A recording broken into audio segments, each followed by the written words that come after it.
चलिए दोस्तों, धीरे धीरे आगे बढ़ते हैं। आज का हमारा टॉपिक बहुत इंपॉर्टेंट रहने वाला है। अगर आप स्किन स्पेशलिस्ट बनना चाहते हैं, यदि आप कोई भी मेडिसिन को डीप में पहुंचाना चाहते हैं, सेल के अंदर पहुंचाना चाहते हैं, आपको ये चीज समझने की जरूरत होगी।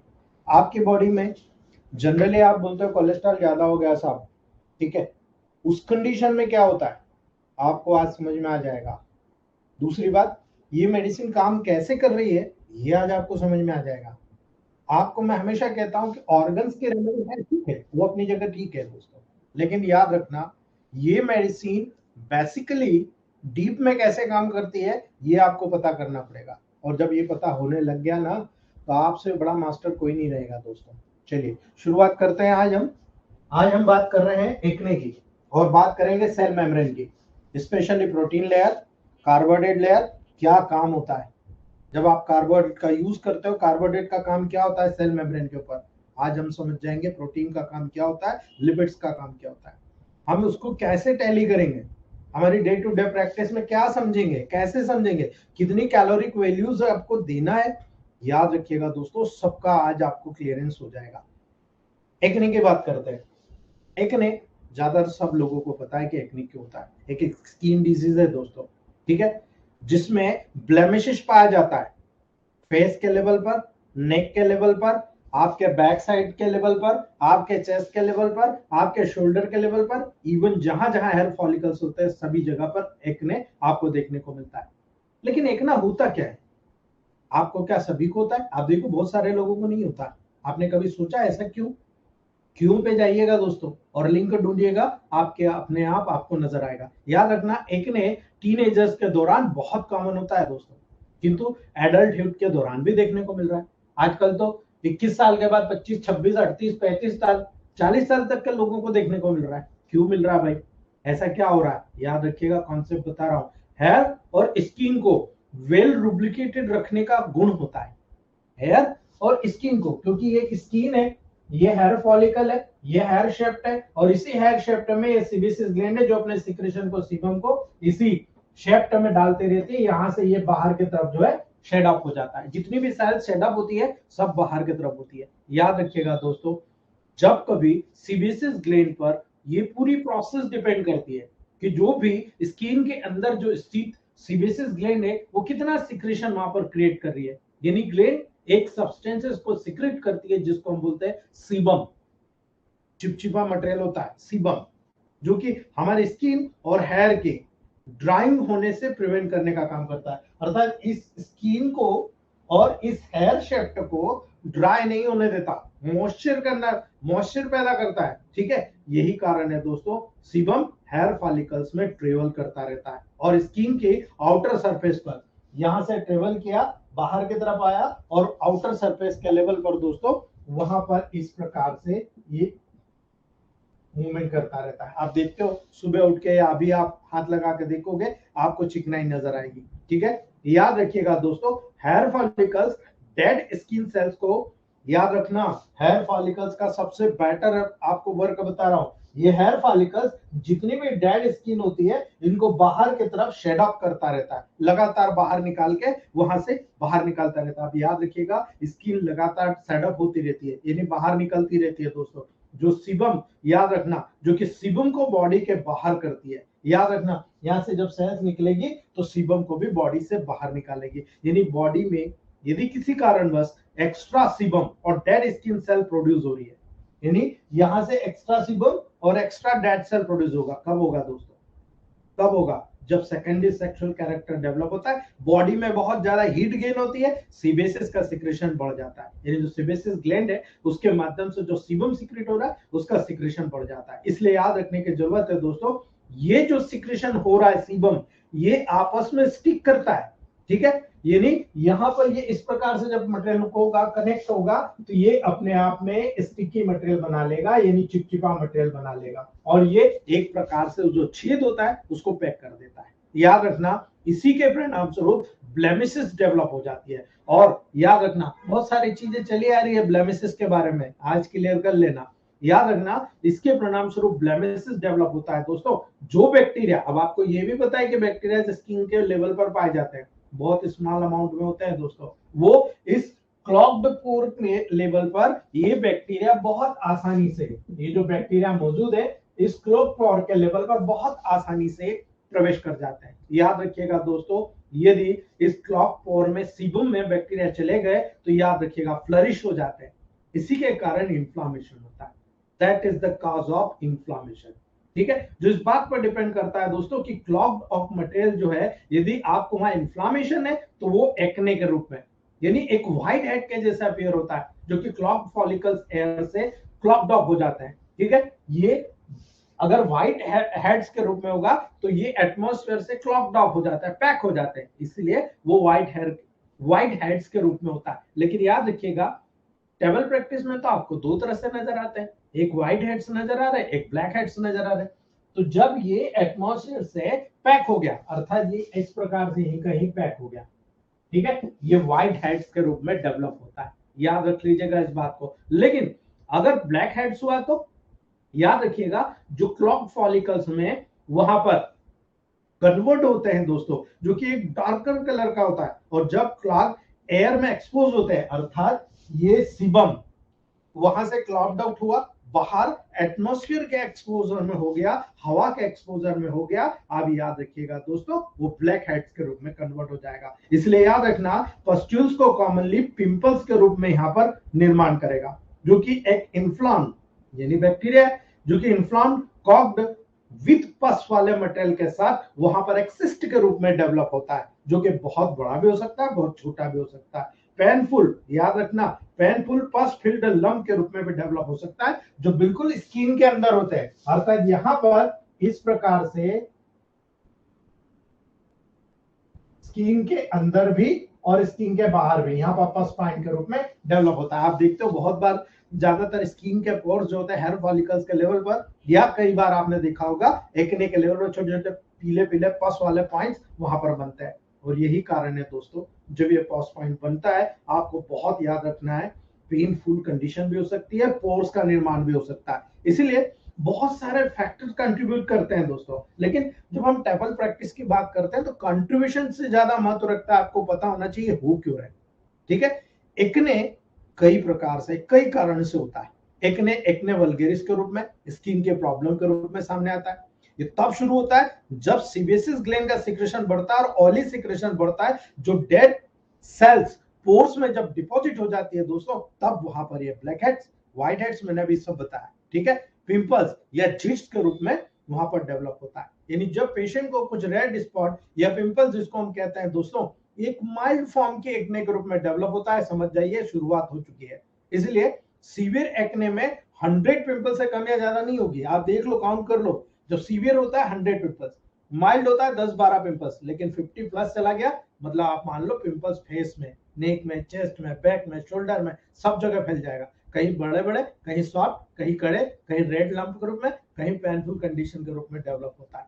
याद रखिएगा दोस्तों, एक्ने जवानी के लेवल पर, टीनेजर्स के लेवल में बहुत कॉमन होती है दोस्तों। इसलिए याद रखना दोस्तों, जो महिलाएं होती है ना, उनमें टीनेजर्स में होकर एडल्ट एज में निकलती है बिकॉज ऑफ हार्मोनल इम्बैलेंस। याद रखना, इसीलिए मेंस्ट्रुएशन के ठीक पहले आप देख लो, मेंसेस आ रहा है उसके पहले आप देखो फोरहेड के लेवल पर उनको पिंपल्स आना शुरू हो जाता है।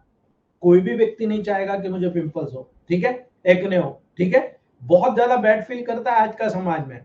कुछ लोगों को बहुत सीवियर एक्ने होती है, बहुत ज्यादा परेशान करती है दोस्तों, और कुछ लोग तो इतने शर्मिंदा हो जाते हैं कि बाहर जाना बंद कर देते हैं, स्कूल कॉलेज जाना बंद कर देते हैं, केवल पिंपल्स की वजह से। इसलिए याद रखना, ईएच में बहुत जबरदस्त मास्टरी है दोस्तों आप सभी लोगों की, आप इसको तुरंत एक्ने को कंट्रोल कर सकते हो बिकॉज ऑफ दिस मेडिसिन।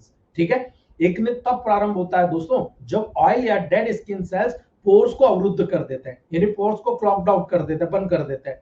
जब इसमें जर्म्स प्रवेश किया ना, तभी इसके परिणाम स्वरूप आपको स्वेलिंग आएगा, रेडनेस आएगा, पेन होगा, आपका उडीमा होगा, पस बनेगा, अर्थात इन्फ्लामेशन के पूरे 5 साइन आपको यहाँ पर देखने को मिलेंगे। ठीक है, ज्यादातर टीनेज में ही एक्ने निकलने का कारण बताया जाता है, लेकिन याद रखिएगा दोस्तों, प्यूबर्टी स्टार्ट होने के बाद में यहाँ पर हार्मोनल चेंजेस जो होता है, इस हार्मोनल चेंजेस के कारण, यानी टेस्टोस्टेरोन लेवल के डेवलप होने के कारण, वॉइस चेंजेस होने के कारण, हेयर के निकलने के कारण सीबेसियस ग्लैंड का सिक्रेशन बढ़ना शुरू करता है। इसी दौरान पसीना आना शुरू होता है दोस्तों, यही कारण है सीबम सीक्रेट होता है। जो बहुत ज्यादा ऑयली होता है, बहुत ज्यादा चिपचिपा होता है, और इसी व्यक्तियों को दोस्तों इसी दौरान आप देखिए ऑयल बेस्ड स्किन प्रोडक्ट या कॉस्मेटिक का उपयोग बहुत ज्यादा लेडीज या जेंट्स करते हैं। ठीक है, ये बहुत डेंजरस कंडीशन है दोस्तों। इसी से एक्ने की कंडीशन और ज्यादा वर्स हो जाती है, और ज्यादा बिगड़ जाती है। इसीलिए ऐसे समय में आपको मेरा सजेशन है, मेरा पर्सनली, मुझे दूसरों से मतलब नहीं, मैं पर्सनली कह रहा हूं, क्रीम का उपयोग ना करें। पैक नहीं करना, आप गुलाब जल में, ग्लिसरीन में, डिस्टिल वाटर में कंबाइन करके बनाइए दोस्तों, और वहां पर फेस केयर लोशन का उपयोग कीजिए। मैं गारंटी से बोलता हूं वो रिजल्ट मिलेगा जिसकी कल्पना शायद उस पेशेंट ने नहीं करोगी, तो हम तो करते ही आ रहे हैं, हम तो यूज करते ही आ रहे हैं दोस्तों। इसलिए याद रखना, यहां पर आप ऐसे प्रोडक्ट्स को यूज कर रहे हैं जहां पर लिखा होता है नॉन कोमेडोजेनिक, नॉन कोमेडोजेनिक लिखा हुआ रहता है दोस्तों। इसीलिए याद रखना, पीढ़ी दर पीढ़ी ये हैबिचुअल हो जाता है, रन करता रहता है। इसलिए अगर फ्रेंड में से किसी को भी रहा होगा, डेफिनेटली मान लीजिए अगली पीढ़ी में वो जाएगा, ये आपने देखा भी है। इसलिए याद रखना, जब भी सिम्टम्स आप देखोगे, कंडीशन के सीवियरिटी के ऊपर जाइएगा। एक्ने के साइन और सिम्टम उसी के ऊपर डिपेंड करते हैं। याद रखिएगा, जितने भी व्हाइट हेड्स होते हैं, बंद प्लग्स होते हैं, पोर्स होते हैं, आप फोड़िएगा नहीं। अगर आपने व्हाइट हेड में फोड़ दिया, आगे जाके ब्लैक हेड में कन्वर्ट हो जाएगा। ओपन प्लग्स पोर्स डेवलप कर देगा, जिससे ऑयल बहुत ज्यादा निकलता है, और इसीलिए हवा के संपर्क में आया तुरंत ब्लैक हेड्स में कन्वर्ट हो जाता है दोस्तों, बिल्कुल ब्राउन कलर का डेवलप हो जाता है। छोटे छोटे रेड टेंडर लम्प्स डेवलप होते हैं, जिसके अंदर वहां पर टिप पे छोटा छोटा पॉइंट भरा होता है, इसलिए उनको बेकार लगता है और फोड़ने का काम करते हैं। बहुत गलत है दोस्तों। इसी के कारण याद रखिएगा, नोड्यूल्स के रूप में डेवलप होता है। लेकिन जब पेनफुल कंडीशन होता है, पस भरे हुए रहते हैं, लम्प्स रहता है जो स्किन के सरफेस के नीचे पाए जाते हैं, सिस्टिक लीजन डेवलप करते हैं। और यही कारण है, एक्ने में किसी भी स्पेशल इन्वेस्टिगेशन की जरूरत नहीं होती, केवल फिजिकल एग्जामिनेशन से आप डायग्नोस कर सकते हो दोस्तों। इसलिए याद रखना, पर्टिकुलरली टेस्टोस्टेरोन हार्मोन, जिसके कारण सीबम का प्रोडक्शन बहुत तेजी के साथ बढ़ता है, जो कि वहां पर एक्ने को प्राय उत्पन्न करने के लिए टीनेजर्स में सबसे बड़ा कैरेक्टर होता है, जो आपको टेबल प्रैक्टिस में देखने को मिलता है। लेकिन आपको विशेष तौर से जानने की जरूरत है दोस्तों, जब कभी भी कई फैक्टर्स होते हैं, अगर आपको सिंपल सा कहूं, आपकी बॉडी में इंटेस्टाइन में हीट डाल दीजिए आप, यानी आप 8-10 चाय रोज पीजिए। तो पहले नहीं पीते, 3 से 4 या 2 चाय में आप गुजारा करते हैं, लेकिन आपने 8 से 10 चाय पीना शुरू कर दी, पेट से लेवल पर आया, स्टमक का लेवल हेवी हुआ, जूसेस का लेवल हेवी हुआ, आप देखिएगा वहां पर एक्ने का डेवलपमेंट हो जाता है। और ये कारण है बैक्टीरियल, कुछ मेडिकेशन, कुछ जेनेटिक्स, ये बहुत बड़ा कॉज होता है, जो कहीं ना कहीं एक्ने को कॉज करता है। ठीक है, इसलिए याद रखना, एक्ने के लेवल पर सिंपल यही नहीं, आज के समय में जो हमारे कुछ सीनियर फ्रेंड्स हैं जो एमडी हैं मॉडर्न साइंस में, कॉस्मेटोलॉजिस्ट हैं कुछ, हमने जब उनसे डिस्कस किया तो उन्होंने हमको एक नया नया कैरेक्टर बताया दोस्तों। ठीक है, याद रखिएगा,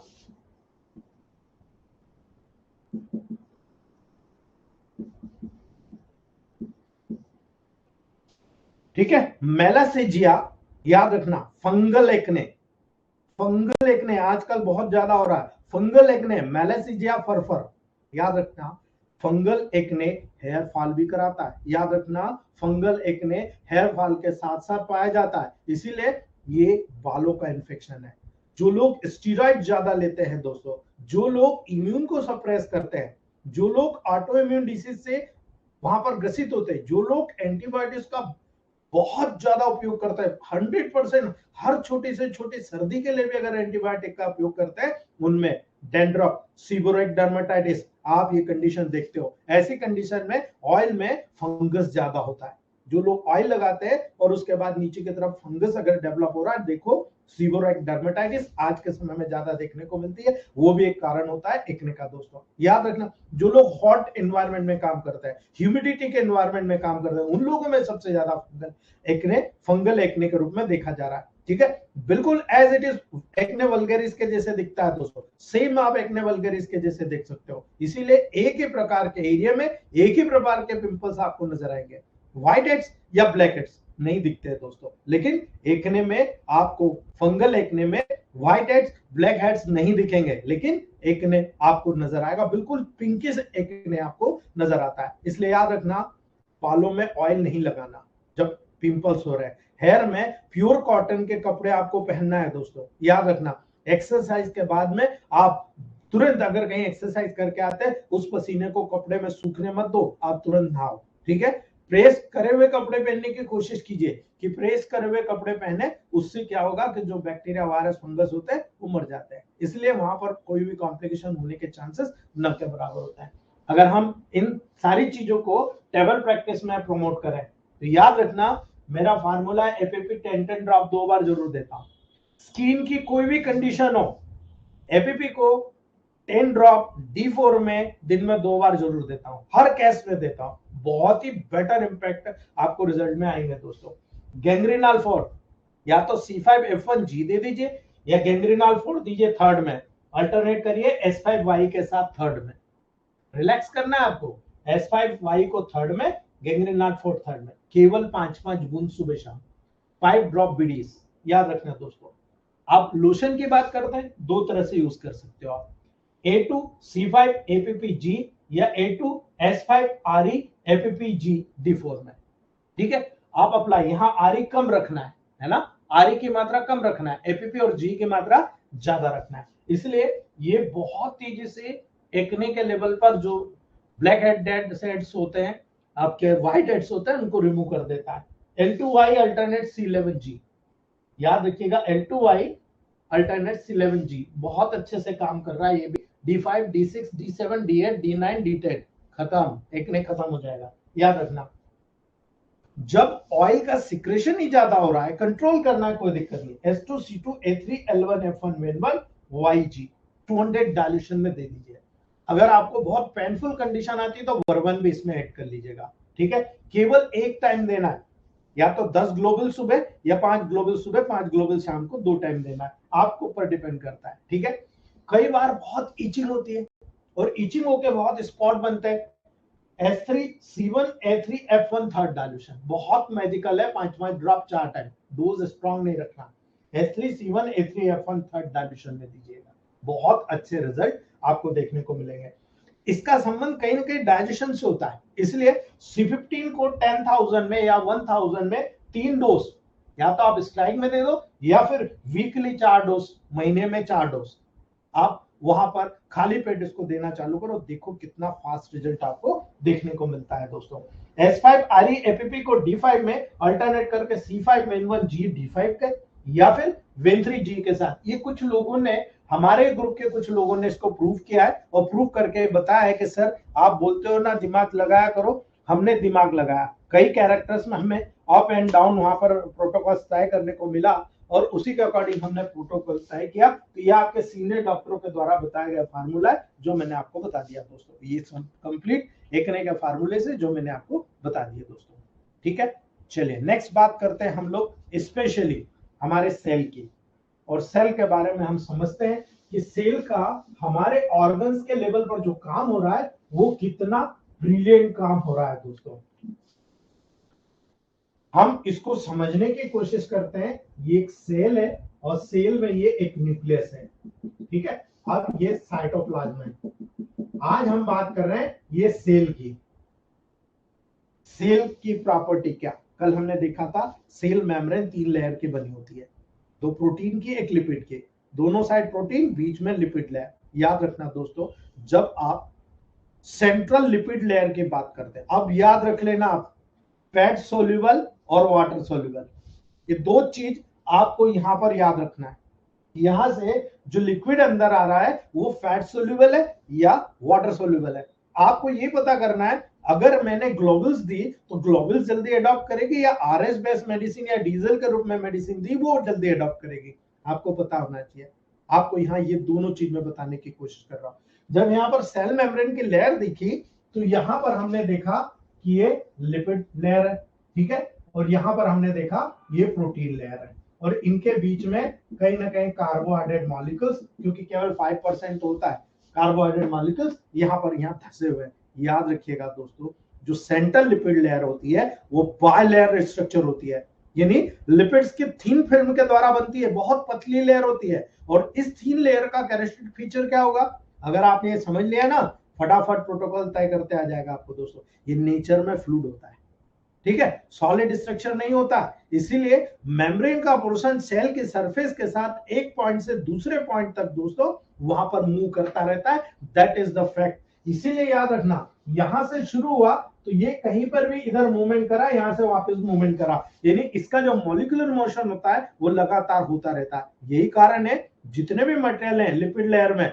डिसॉल्व हो जाते हैं और वो सेल मेम्ब्रेन के सभी एरियाज में मूव करता रहता है, जो मैंने मॉलिक्यूलर मोशन के लेवल पर बताया था। यहां से कोई भी चीज अंदर आई, यहां से यहां आई, यहां से यहां आई, यहां से यहां आई, यहां से आई, यहां से आई, यहाँ काम हो गया, बाहर निकल गया।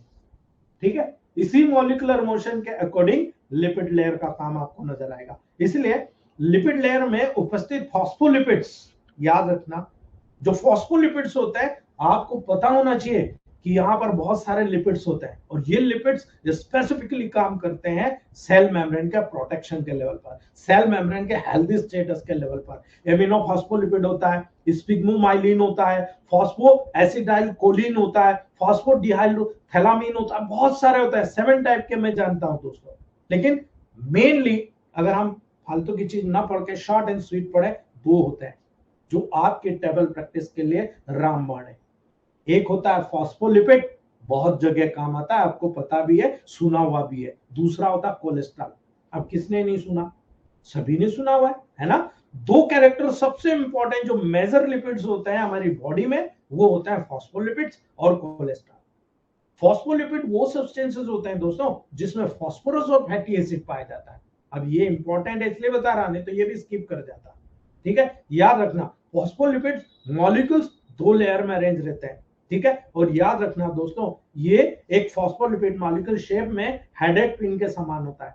जैसे आप ये आलपिन देखते हो ना, आपने हेडेड पिन के समान है दोस्तों, और यही कारण है हेड पोर्शन और इनर पोर्शन जो टेल पोर्शन कहलाता है। इसका जो बाहर पोर्शन होता है वो हेड पोर्शन, अंदर का पोर्शन जो होता है टेल, बिल्कुल चुभने वाला नुकीला पोर्शन के रूप में आपको देखने को मिलेगा। याद रखना दोस्तों, इनको बताने का मेरा मकसद ये है कि आपको यहाँ पर याद रखने की जरूरत है हेड पोर्शन कैसे मेडिसिन को अंदर आप पहुंचा रहे हो, बाहर पहुंचा रहे हो। हेड पोर्शन पोलर एंड होता है और ये वाटर में सोल्यूबल होता है दोस्तों।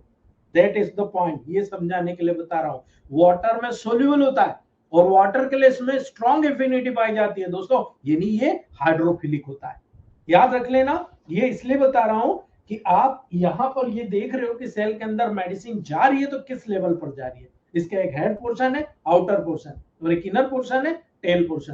तो याद रखना आउटर पोर्शन हाइड्रोफिलिक होता है, यानी ये स्ट्रॉन्ग एफिनिटी पाई जाती है किसी भी वाटर में सोल्यूबल होने के लिए, कहीं पर भी घुल जाता है। ठीक है, इसीलिए जो टेल पोर्शन होता है नॉन पोलर एंड होता है दोस्तों, यानी वाटर में इनसोल्यूबल होता है और वाटर के द्वारा धकेला जाता है, रिपील्ड किया जाता है इसको। और यही कारण है दोस्तों, जब भी मेडिसिन बाहर से अंदर की तरफ आएगी ना, इसमें खुलकर आसानी के साथ अंदर की तरफ आ जाएगी। इसलिए ये चीजें आपको बताना जरूरी है।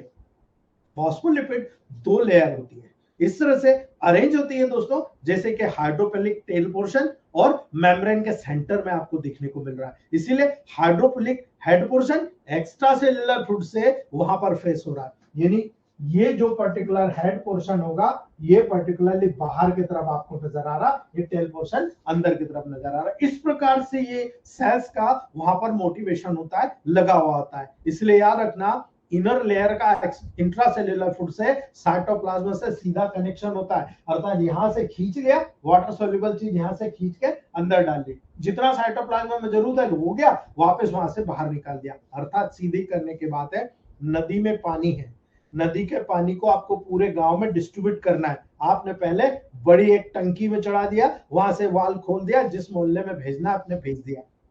याद है, यही कारण आपको समझने की जरूरत है दोस्तों। इसलिए आप समझ जाना कि यहाँ पर जो लिपिड लेयर होती है water soluble part extra cellular food से जुड़ा होता है, और जो इंटरनल पार्ट जो टेल का होता है वो नॉन सोल्यूबल होता है, नॉन वाटर सोल्यूबल होता है। याद रख लेना, ये बहुत काम का आपके लिए दोस्तों। दूसरी बात, cholesterol, cholesterol molecules phospholipid molecules के बीच में अरेंज रहते हैं। ठीक है, इन्हीं के बीच बीच में अरेंज रहते हैं। इनका क्या काम भाई, कोलेस्ट्रॉल का काम क्या है? फॉस्फोलिपिड एक सॉफ्ट और ऑयली स्ट्रक्चर होता है, बिल्कुल सॉफ्ट और ऑयली स्ट्रक्चर होता है, लेकिन कोलेस्ट्रॉल ठीक है फॉस्फोलिपिड के मेम्ब्रेन में पैक करने में मदद करता है दोस्तों, और इसीलिए कोलेस्ट्रॉल सेल मेम्ब्रेन के लिपिड लेयर की स्ट्रक्चरल इंटीग्रिटी के लिए रिस्पॉन्सिबल होता है। यानी आप सोचिए कोलेस्ट्रॉल आपकी इस सेल मेम्ब्रेन की स्ट्रक्चरल इंटीग्रिटी में कितना इंपॉर्टेंट रखता है। यानी आप देख, इसका सबसे बड़ा उदाहरण मैं आपको बताता हूं दोस्तों। यदि आपको शरीर बनाना, आपको कितने दिन लगेंगे? आपको हेल्दी डाइट खाना पड़ेगा, न्यूट्रिटिव डाइट खाना पड़ेगा, आपको कैलोरीज वैल्यू के रूप में याद करके खाना पड़ेगा।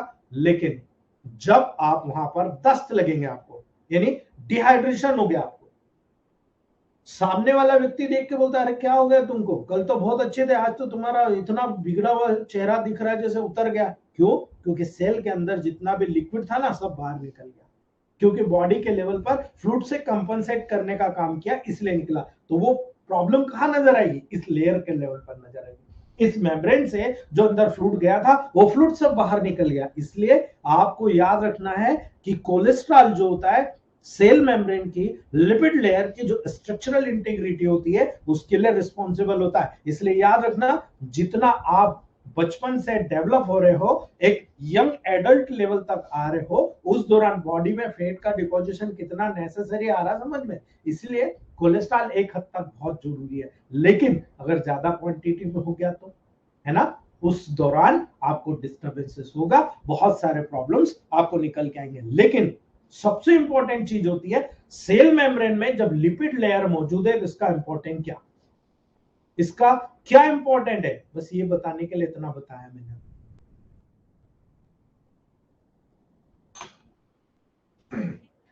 सेल मेम्ब्रेन जो उसकी लिपिड लेयर होती है, एक सेमी परमेबल मेम्ब्रेन, अर्ध पारगम्य। याद रखना, मैंने इसीलिए कहा ये बाहर से हेड पोर्शन से बहुत आसानी के साथ टेल पोर्शन की तरफ फ्लूइड को एडॉप्ट कर लेता है। क्यों? क्योंकि एक फैट सोल्यूबल सब्सटेंसेस को ही अपने अंदर पास होने देता। माइंड इट, इस चीज को याद रखना, मैं इसीलिए इतना बता रहा हूं, अन्यथा मुझे बताने की जरूरत नहीं है। प्रोटोकॉल यू सिलेक्ट करते आएगा आपको, अगर आपको ये सेल का फंक्शन दिमाग में रहा। ठीक है, याद रखना दोस्तों, ये केवल फैट सोल्यूबल सब्सटेंसेस को ही अपने अंदर पास होने देती है। इसलिए मुझे बताइए, जो फैट सोल्यूबल सब्सटेंसेस है, आपको बताए कौन से फैट सोल्यूबल सब्सटेंसेस है? ठीक है, नहीं पता है, जिनको पता है हेड्स अप, आपको प्रोटोकॉल तय करते आ गया, आपको भी आएगा अभी। याद रखना, जो फैट सोल्यूबल सब्सटेंसेस है, ऑक्सीजन क्या है, कार्बन डाइऑक्साइड क्या है, एल्कोहल क्या है, आ गया समझ में? ऑक्सीजन, कार्बन डाइऑक्साइड और एल्कोहल इस लिपिड लेयर के माध्यम से बहुत आसानी के साथ पास हो जाता है। माइंड इट, इसलिए मैं कहता हूं डीजल का उपयोग करिए, यूं प्रैक्टिकल रिजल्ट आपको नजर आएगा। अब आपको पूछने की जरूरत नहीं पड़ेगी, मेरे सारे सीनियर भाई लोग, इस भाई बहन जितने भी हैं, फैमिली मेंबर, इस चीज को बहुत अच्छे से जान गए कि ऑक्सीजन पहुंचाना है सेल के अंदर, फटाफट डीजल वाली मेडिसिन यूज कीजिए, डिस्टिल वाटर में वेट कीजिए 24 घंटे बाद, यहां तो बिल्कुल 10 मिनट के अंदर आपके अंदर चला जाएगा। अब आपको याद होना चाहिए क्यों मेडिसिन कैसे काम कर रही है। ये है एएच की फिलॉसफी, ऑक्सीजन, कार्बन डाइऑक्साइड और अल्कोहल इस लिपिड लेयर के माध्यम से बहुत आसानी के साथ पास होता है। और जितने भी वाटर सोल्यूबल सब्सटेंसेस होते हैं, जैसे कि ग्लूकोज, यूरिया, इलेक्ट्रोलाइट, इस लेयर के माध्यम से पास नहीं होते। याद रख लेना, ये लिपिड लेयर का फंक्शन बता रहा हूं कि ये जो लिपिड लेयर सेल मेम्ब्रेन की है, सेमी परमेबल मेम्ब्रेन होती है, ऑक्सीजन, कार्बन डाइऑक्साइड और एल्कोहल को बहुत तेजी के साथ अडॉप्ट कर लेती है, लेकिन ग्लूकोज, यूरिया, इलेक्ट्रोलाइट इस लेयर के माध्यम से पास नहीं होते। माइंड इट, ठीक है। दूसरी बात, अब हमने ये सेंट्रल लेयर के पूरी चीज समझ ली, ये सेंट्रल लेयर में ऑक्सीजन, कार्बन डाइऑक्साइड और स्पेशल अल्कोहल अडॉप्ट हो रहा है, लेकिन ग्लूकोज, यूरिया, इलेक्ट्रोलाइट लेयर से पास नहीं हो रहा। तो फिर ये किधर से पास होगा? प्रोटीन लेयर की बात करते हैं। इस लिपिड लेयर को दोनों तरफ से घेरी हुई जो लेयर होती है, वो होती है प्रोटीन लेयर। ठीक है, याद रखना, protein layer of cell membrane, cell membrane की जो प्रोटीन लेयर, अब याद रखना ये बहुत इंपॉर्टेंट है, आपको हर जगह ये देखने को मिलेगा, ये फलानी सेल है और इसके ऊपर ये रिसेप्टर पाए जा रहे हैं, और ये रिसेप्टर किसी एक विशेष प्रकार के प्रोटीन से कनेक्ट हो जाते हैं और प्रोटीन रिसेप्टर कॉम्प्लेक्स बनाते हैं, और उसी के माध्यम से जो बाहर का तत्व है आसानी के साथ अंदर चला जाता है। याद रखना दोस्तों, ट्रांसपोर्ट मैकेनिज्म, इसलिए आपको याद रखने की जरूरत है। सेल मेम्ब्रेन की protein layer electron dense layer होती है दोस्तों, बहुत ही इलेक्ट्रॉन्स डेंस लेयर होती है, और ये लेयर सेंट्रल लिपिड लेयर के दोनों सरफेस को आगे पीछे कवर करती है, यानी ऊपर और नीचे, बीच में लिपिड लेयर, ये लिपिड लेयर इनको कवर कर रही है इस प्रकार से। ठीक है, याद रखना दोस्तों, protein layer central lipid layer को वहां पर प्रोटेक्शन प्रदान करती है। ठीक है, ये प्रोटीन लेयर वहां पर सेल मेम्ब्रेन के लेयर पर जो लिपिड लेयर होती है उसको दोनों तरफ से सुरक्षा प्रदान करती है। दोस्तों, अगर प्रोटीन सब्सटेंसेस हम देखेंगे इस लेयर में जो उपस्थित रहता है वो मोस्टली कौन सा होता है? आप में से कई लोगों ने कई जगह पर आपने देखा, आपने ये देखा है, नाम भी सुना है, ग्लाइकोप्रोटीन। नाम नहीं सुना हो तो मुझे बता दो, सबने सुना है। ठीक है, तो ये जो प्रोटीन होते हैं दो लिपिड लेयर को प्रोटेक्शन प्रदान करते हैं, मोस्टली जो होता है ग्लाइकोप्रोटीन होता है। याद रख लेना दोस्तों, यही कारण है ये ग्लाइकोप्रोटीन का जो लेयर होता है बहुत इंपॉर्टेंट रोल अदा करता है दोस्तों। और यही कारण है जब कभी भी प्रोटीन मॉलिक्यूल्स को दो कैटेगरी में आप क्लासिफाइड करेंगे दोस्तों, याद रखना दो कैटेगरी में। पहला होगा इंटीग्रल प्रोटीन। ठीक है, इंटीग्रल प्रोटीन का मतलब क्या होता है? Trans membranous protein. Integral protein मतलब ट्रांस मेम्ब्रेनस प्रोटीन्स। और दूसरा होता है पेरिफेरल प्रोटीन्स। याद रखना, पेरिफेरल प्रोटीन्स जिसको हम बोलते हैं पेरिफेरल मेम्ब्रेनस प्रोटीन। ठीक है, याद रखना, एक परिधि के लेवल पर, एक सेंट्रल लेवल पर। इसलिए आप जब टेबल प्रैक्टिस में बात करते हैं, आपको कोई भी चीज अगर वर्क कराना है आपकी बॉडी में, तो आपको इस प्रोटीन लेयर का, लिपिड लेयर का फंक्शन आपको पता होना चाहिए। अगर मान लो मैं एक छोटा सा उदाहरण इंटीग्रल प्रोटीन का बताता हूं। इंटीग्रल या ट्रांस मेम्ब्रेनस प्रोटीन वो प्रोटीन होते हैं दोस्तों जो इंट्रिंसिक प्रोटीन होते हैं, अंदर वाले प्रोटीन। ठीक है, जो कि सेल्स मेम्ब्रेन की इंटायर थिकनेस में से पास होते हैं। ये जो थिकनेस नजर आ रही है दोस्तों, इस इंटायर थिकनेस में से ये जो इंटीग्रल प्रोटीन्स होते हैं बहुत आसानी के साथ पास होते हैं दोस्तों।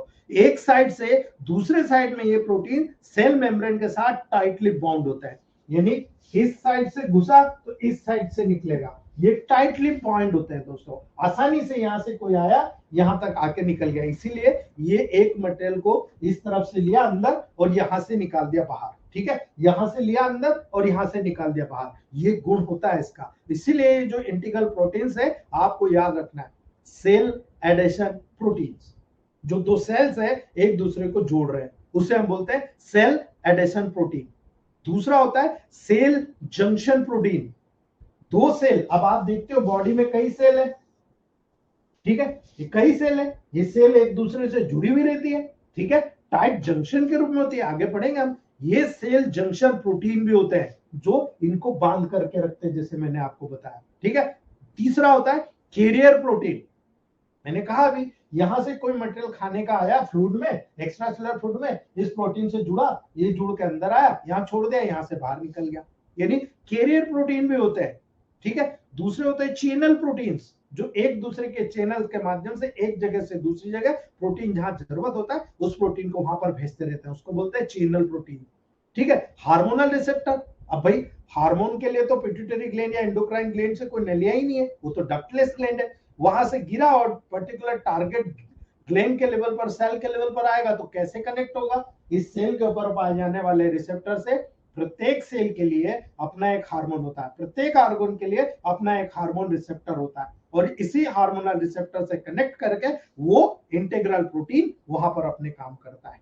ठीक है, एंटीजन। अब एंटीजन कोई नहीं जानता, ऐसा तो हो ही नहीं सकता, है ना? एंजाइम्स। ठीक है, ये एंटीजन, ये एंजाइम्स पर्टिकुलर वहां पर जाकर काम करते हैं दोस्तों, और यही एंटीजन, यही एंजाइम्स पर्टिकुलर वहां पर जाकर वर्क करते हैं, और इन्हीं के वर्क करने के कारण इंटीग्रल प्रोटीन का बहुत बड़ा लेवल बनता है। और यही इंटीग्रल प्रोटीन पूरी सेल्स की एक्टिविटी को प्रमोट करते हैं, आपको हेल्दी स्टेट में मेंटेन करने का काम करते हैं। अगर आपको इनके बारे में पता ही नहीं है तो दोस्तों फिर क्या प्रोटोकॉल तय करोगे? आप कर ही नहीं सकते।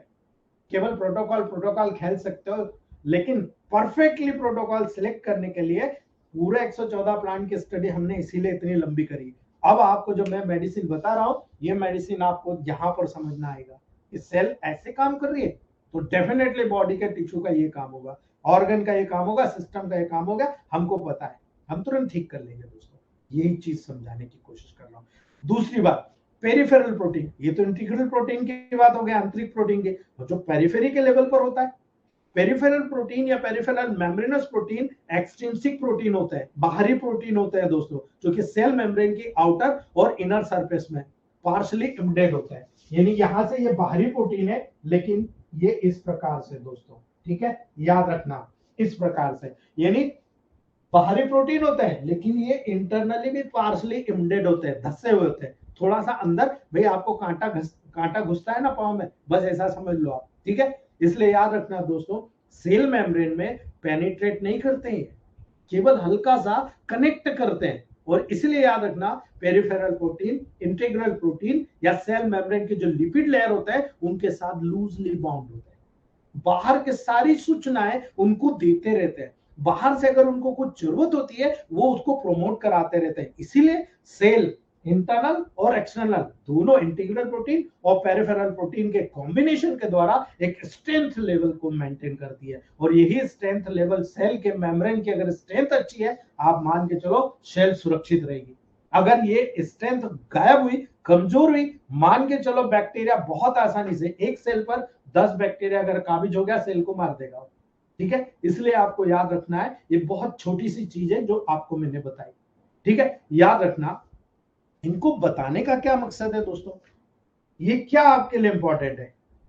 जब आप पेरिफेरल प्रोटीन्स के प्रकार पर जाओगे, दो प्रकार के होते हैं। एक होता है इंट्रासेल्युलर पेरिफेरल प्रोटीन, इंट्रासेल्युलर याद रखना, सेल के अंदर, है ना, इस पेरिफेरी के अंदर इंट्रासेल्युलर पेरिफेरल प्रोटीन जो कि सेल मेम्ब्रेन की इनर सरफेस पर लोकेटेड होता है।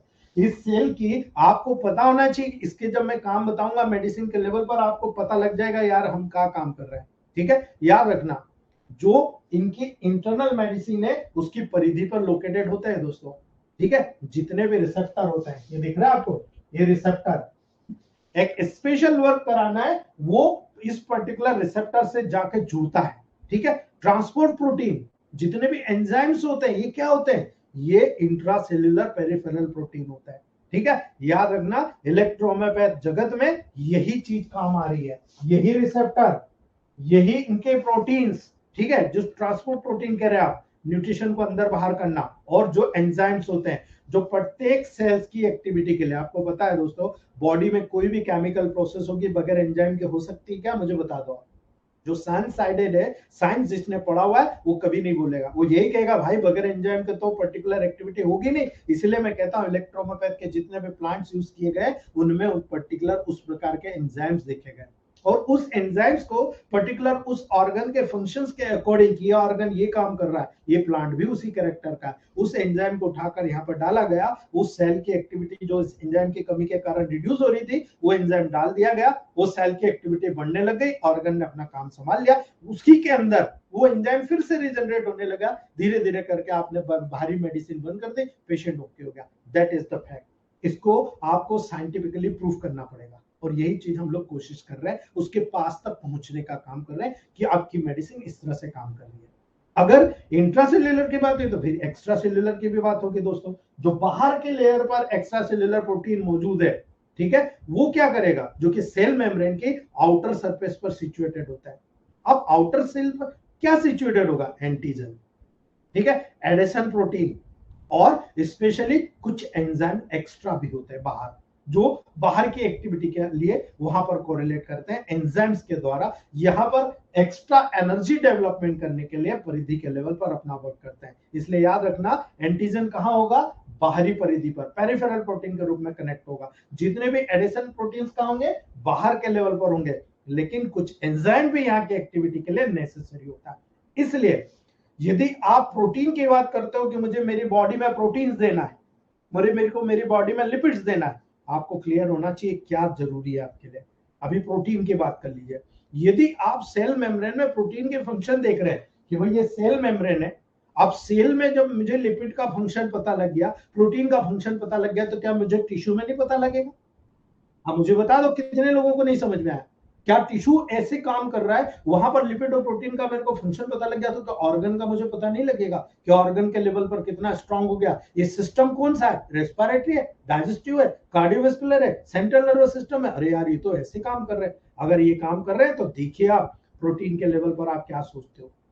इंटीग्रल प्रोटीन सेल मेम्ब्रेन की स्ट्रक्चरल इंटीग्रिटी प्रदान करते हैं, इसके अंदर के जो प्रोटीन होते हैं ना, ये पूरी सेल की स्ट्रक्चरल इंटीग्रिटी को बनाते हैं। आपका शरीर अगर आपको मजबूत चाहिए, क्यों कहते हो आपके प्रोटीन का चाहिए, आपको प्रोटीन की जरूरत है, क्यों बोलते हो आप, आपका शरीर कमजोर हो रहा, आप एक काम करो, आयरन ले लो, मिनरल्स ले लो, प्रोटीन ले लो, कार्बोहाइड्रेट ले लो, बोलते हो ना ये प्रोटीन पाउडर एक एक चम्मच दिन में 2 डाल, क्यों ले रहे हो आप वहां पर पर्टिकुलरली जो इंटीग्रल प्रोटीन्स होते हैं सेल मेम्ब्रेन की स्ट्रक्चरल इंटीग्रिटी को बनाते हैं, आप इसलिए वहां पर पहुंचा रहे हो। जो चीनल प्रोटीन्स होते हैं ये वाटर सोल्यूबल सब्सटेंसेस जैसे कि ग्लूकोज, जैसे कि इलेक्ट्रोलाइट्स को डिफ्यूजन में मदद करते हैं। अब आप मुझे बताइए, अगर आपको ग्लूकोज अंदर डालना है ना, ग्लूकोज दे रहे, आप अभी तो बोल रहे हो कि ग्लूकोज वहां पर अडॉप्ट होता ही नहीं लिपिड लेयर में, वो तो प्रोटीन लेयर में होता है, तो यहां पर आप प्रोटीन के साथ उसको जोड़ रहे हो, ग्लाइको प्रोटीन, आया समझ में, ग्लाइकोप्रोटीन। इसीलिए चीनल प्रोटीन्स वाटर सॉल्युबल सब्सटेंसेस जैसे कि ग्लूकोज और इलेक्ट्रोलाइट्स को डिफ्यूजन में मदद कर रहे हैं, आप बहुत आसानी से यहां पर कनेक्ट कर रहे हो। इसका सबसे बड़ा उदाहरण मैंने आपको बताया था, अगर आपको याद हो, S6C6L1 वेन1 YB, ठीक है, आपको बताया ना मैंने कि इनको D6 में दे दो, इलेक्ट्रोलाइट को अडॉप्ट करा देगा। कहां से निकल के आया, यही से, यही थ्योरी से निकल के आया। आपने पर्टिकुलर किडनी की सेल्स के लेवल पर उसकी इंटीग्रिटी पे ध्यान दिया, आपने किडनी के लेवल पर ध्यान दिया। L1 क्या है, याद करिए L1 का गुण, मैंने कहा था यहां से अंदर लाना और यहां से बाहर ले जाना, ये काम है L1 का। आपने क्या करा, S6C6 से L1 दे दिया, वेन1 YB दे दिया, Y से क्या कर रहे हो, रिलैक्स कर रहे हो, B से क्या कर रहे हो, सर्कुलेशन बढ़ा रहे हो। तो यहां पर आपने क्या कर दिया, है ना, आपने यहां पर इलेक्ट्रोलाइट्स का डिफ्यूजन बढ़ाकर वहां पर प्रॉब्लम को सॉल्व कर दिया, अर्थात आपने बैलेंस क्रिएट कर दिया। YB क्या कर रहा है, एक रिलैक्स कर रहा है, एक सर्कुलेशन बढ़ा रहा है ना। बी कहीं पर भी L1 के साथ बी जुड़ जाता है, न्यूट्रिशन प्रोवाइड करता है ना। और Y तो वहां पर आपने वेन1 के साथ Y ऐड कर दिया, मतलब उस कंडीशन को रिलैक्स करेगा। हाँ ठीक है, रुको जरा, हम समझ लें यहाँ क्या हो रहा है, फिर आप चलते हैं अपन, ठीक है। तो वहां पर क्या होता है, किडनी के लेवल पर जब तक चलते हैं बाहर जाएगा, जब तक वहां बैलेंस कर जाएगा। यही कारण है दोस्तों, जब आप चीनल प्रोटीन का उपयोग करेंगे, कैरियर या ट्रांसपोर्ट प्रोटीन का उपयोग करेंगे, आपको याद रखना है सेल मेम्ब्रेन के अक्रॉस आप जितना भी काम कराना चाहते हो दोस्तों, वो इसी सब्सटेंसेस के माध्यम से ट्रांसपोर्ट कराने में मदद करेगा, यानी एक्टिव या पैसिव ट्रांसपोर्ट के माध्यम से सारा काम करेगा, ठीक है। अभी एक छोटा सा उदाहरण, आपको यहाँ पर चोट लगी, ब्लड आ रहा है, आप बोलोगे यार एक्टिव है यार ये तो, ठीक है। आपको इंटेस्टाइन में चोट लगी, पता नहीं है, धीरे धीरे ब्लीडिंग हो रहा है, इंटरनल पाइल से पता नहीं धीरे धीरे ब्लीडिंग हो रहा, ये पैसिव कंडीशन है। याद रखना दोस्तों, यही एक्टिव और पैसिव कंडीशन यहां पर भी काम आती है। ये किसी भी प्रकार के सब्सटेंसेस को जो आपने खाया है, आपको जरूरत है, बॉडी में एडॉप्टेशन की जरूरत है, इसी माध्यम से, इन्हीं प्रोटीन्स के माध्यम से, को ट्रांसपोर्ट के माध्यम से सब्सटेंसेस का ट्रांसपोर्टेशन में मदद होगा, एक्टिव या पैसिव ट्रांसपोर्ट के माध्यम से, वो कैसा भी होगा, जो अवेलेबल हो, एक्टिव हो तो एक्टिव जाएगा, पैसिव हो तो पैसिव जाएगा। और इसीलिए दोस्तों याद रखना, ये को ट्रांसपोर्ट पंप के जैसा काम करता है, यानी कुछ कैरियर पंप्स होते हैं, कुछ कैरियर प्रोटीन्स होते हैं जो पंप के जैसे काम करते हैं, और इसी के द्वारा दोस्तों जितने भी आयंस आप खा रहे हैं, जितने भी मॉलिक्यूल्स ले रहे हैं, सेल मेम्ब्रेन के अक्रॉस, यानी इस सेल मेम्ब्रेन के अक्रॉस, याद रखिएगा, एक्टिवली ट्रांसपोर्ट कर रहा है। जितना भी न्यूट्रिशन आप खा रहे हो, एक्टिवली यहां से वहां अंदर ट्रांसपोर्ट करने का काम कर रहे हैं। ये प्रोसेस इसी कैरियर प्रोटीन पंप के माध्यम से हो रही है दोस्तों। इसलिए यदि आप किसी मेडिसिन को प्रोवाइड कर रहे हो, साथ में इलेक्ट्रिसिटी को डाल देते हो, ठीक है, मान लो आपने एक प्रकार से S1A1WE या S1A3RE का उपयोग किया या S1A1RE का उपयोग किया, आप दोनों के कैरेक्टर में डिफरेंस देख लो। आप यहां पर सेल का मॉलिक्यूलर मोशन S1A1W से बहुत तेजी के साथ, यानी ये एनर्जी प्रोवाइड कराएगा और ये पावर प्रोवाइड कराएगा, ठीक है, दोनों में डिफरेंस होगा, ठीक है। याद रखना, ये पावर प्रोवाइड कराएगा और ये एनर्जी प्रोवाइड कराएगा, ये नहीं, ये सेल के अंदर मेटाबॉलिक प्रोसेस को स्टिमुलेट कर देगा और ये यहां पर जितने भी न्यूट्रिशन है उसको बढ़ा देगा। अब आपको डिसाइड करना है प्रोटोकॉल क्या, इसके बिहाफ पर तय करना है। अगर कोई व्यक्ति स्पोर्ट्समैन है, जैसे हमारे गौरव सर दे रहे हैं, स्पोर्ट्समैन को S1A1W दे रहे हैं और कहते हैं जिस दिन आप मैच खेलने जाओ उस दिन S1A3RE ले लो, यानी उस दौरान आपको एनर्जी की जरूरत है, उस दौरान एनर्जी लो, और बाकी के समय आपकी बॉडी की स्ट्रेंथ बढ़ाओ, आपके इस प्रोटीन और जो पर्टिकुलर उसके फंक्शन है लिपिड लेयर का, उसको स्ट्रॉन्ग करते चले जाओ। वो स्ट्रॉन्ग होता चले जाएगा तो लंबे समय तक आपकी स्ट्रक्चरल इंटीग्रिटी मेंटेन रहेगी, आपका पावर मेंटेन रहेगा। दैट इज द फैक्ट, समझाने का ये मतलब होता है। इसलिए याद रखना ये एक्टिवली ट्रांसपोर्ट मैकेनिज्म है जिसका प्रयोग आप तुरंत दिया तुरंत रिजल्ट लो, आप इमीडिएट रिजल्ट लो। आप इस मेडिसिन को लेकर देख लेना, S1A1W को 10 ड्रॉप अभी आज लेकर देखना और कल S1A3RE को लेकर देखना और मुझे बताना बॉडी में कितना चेंज आया, आपको खुद समझ में आ जाएगा। आप कहीं से यात्रा करके आ रहे हो, टूरिंग करके आ रहे हो और बहुत थकावट महसूस हो रही, चाय या गर्म दूध बना लो, एक दिन आप इसी प्रकार से S1A1W, वहां आपको एनर्जी की जरूरत है, S1A3RE ले लो, आप देखो 10 मिनट के अंदर, ओनली 10 मिनट्स आपके दिन भर की थकान चली जाएगी। ये फैक्ट है, इसको प्रूव किया हुआ है हमारे सारे दोस्तों ने। दोस्तों याद रखना, जितने भी रिसेप्टर प्रोटीन्स होते हैं, आप देखो बॉडी में हार्मोन्स होता है ना। आपने न्यूरोट्रांसमीटर का नाम सुना हुआ, अगर न्यूरोट्रांसमीटर नाम नहीं सुना तो नर्वस सिस्टम काम कैसे कर रहा है आपको पता ही नहीं होगा। आपने सुना है तो याद रखिएगा दोस्तों, जितने भी रिसेप्टर प्रोटीन्स होते हैं, हार्मोन्स होते हैं, न्यूरो रिसेप्टर्स होते हैं, रिसेप्टर साइड के जैसे कार्य करते हैं, यानी एक प्रकार से सर्विंग का काम कर रहे हैं। आपको पता लगा? हाँ साहब पता लगा। आगे बढ़ा दो, बोले हाँ हम बोल देंगे, आप चाहिए, ठीक है। आपने एक कर दिया, आपके घर शादी है, आपने एक गांव में गए, एक व्यक्ति के यार ये 2 लोगों के जाएंगे, लेट हो रहे हैं, हम निकल जाए, आप दे दोगे? बोले हाँ ठीक है। आपने उनको दे दी, दूसरे दिन फोन लगा के आप पूछ रहे हो कि हाँ भैया आपने दे दी? बोले आपने हाँ दे दी हमने। ये सर्विंग का काम कर रहे हो आप, ये सर्विंग इन्हीं साइट्स के माध्यम से होती है। इसलिए याद रखना, जितने भी प्रोटीन मॉलिक्यूल्स है ना, एंजाइम का निर्माण करते हैं दोस्तों, याद रख लेना, एंजाइम का निर्माण करते हैं। और ये सेल मेम्ब्रेन के अंदर जितने भी केमिकल रिएक्शन होती है, मेटाबॉलिक फॉर्मेशन के प्रोसेस को प्रेरित करते हैं।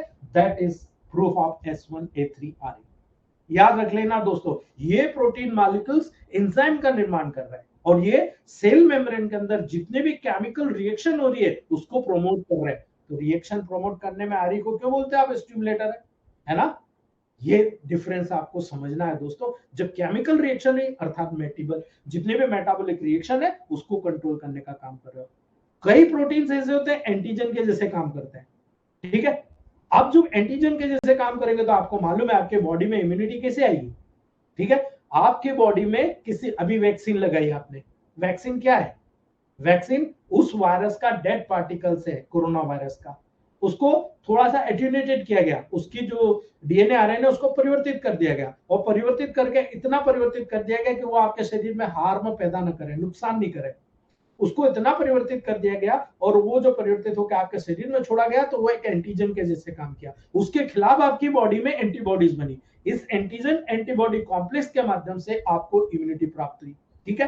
तो यहां पर इस एंटीबॉडी फॉर्मेशन के प्रोसेस को प्रेरित करने का काम करता है ये प्रोटीन। हमारे बॉडी में जो होते हैं ना, ये आपकी बॉडी में रेजिस्टेंट पावर मेंटेन करते रहते हैं। इसीलिए इन प्रोटीन, जब आप यहां पर काम कर रहे हो तो ये प्रोटीन एंटीजन के जैसे काम करता है, ये प्रोटीन एंटीजन के जैसे काम करता है और ये बॉडी में एंटीबॉडी फॉर्मेशन को प्रोड्यूस करता है, प्रोसेस करता है। यही कारण है कि आपकी बॉडी लगातार दिन भर कई वायरस, कई बैक्टीरिया के लेवल आपके बॉडी में आते जाते हैं। मैं बोल रहा हूं, खा रहा हूं, पी रहा हूं, कई बार कई वायरस, कई बैक्टीरिया अंदर चले जाते हैं, ठीक है, अंदर जाते हैं। लेकिन हमारी बॉडी में अगर सेल का यह मैकेनिज्म मौजूद है, उसके खिलाफ रोजाना होने वाली एक्टिविटी के अंतर्गत ये एंटीजन के रूप में काम करेगा प्रोटीन और एंटीबॉडीज बना के छोड़ेगा। और जब वो एंटीबॉडीज बनेगी, वो आया जैसे आया वैसे चला गया। आप देखो, यही गुण के कारण जिन लोगों की इम्यूनिटी पावर अच्छा था, उनके लेवल पर, बॉडी के लेवल पर कितने भी वायरस आए आके चले गए, लेकिन उनको कोरोना नहीं हुआ। उनके परिवार में 4 लोगों को कोरोना हो गया,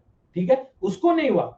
यही चीज आपको भी समझने की जरूरत है। कुछ प्रोटीन स्पेशल काम करते हैं। वो क्या करते हैं? 2 सेल है, इन सेल मॉलिक्यूल से एडिशन कर जाते हैं, चिपक जाते हैं, जो कि रिस्पॉन्सिबल होते हैं सेल्स को नेबर या पर्टिकुलर जो बेसल लेमिना होता है उसके साथ अटैचमेंट करना। अर्थात आपकी सेल में जब टिश्यू का निर्माण होता है तब ये जो एडिशन मॉलिक्यूल्स होते हैं एक दूसरे सेल को एक दूसरे के साथ एडिशन करके रखते हैं, वहां पर अटैचमेंट करके रखते हैं और इसी कारण से लूजली अटैच होता है ना। और लूजली अटैच होने के कारण ये सेल्स एक टिश्यू का निर्माण करता है और ये सेल एडिशन के कारण यही टिश्यू एक ऑर्गन का निर्माण करता है और यही ऑर्गन एक सिस्टम का निर्माण करता है और यही सिस्टम आपकी बॉडी का निर्माण करता है। That is the fact.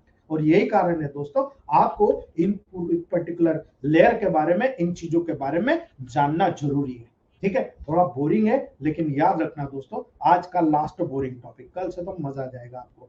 याद रखना तीसरी बात, हमने लिपिड देख लिया, कार्बोहाइड्रेट देख लिया, अब मतलब प्रोटीन देख लिया, अब केवल 5% वाली कार्बोहाइड्रेट की बात करते हैं कि सेल मेम्ब्रेन में कार्बोहाइड्रेट का रोल क्या।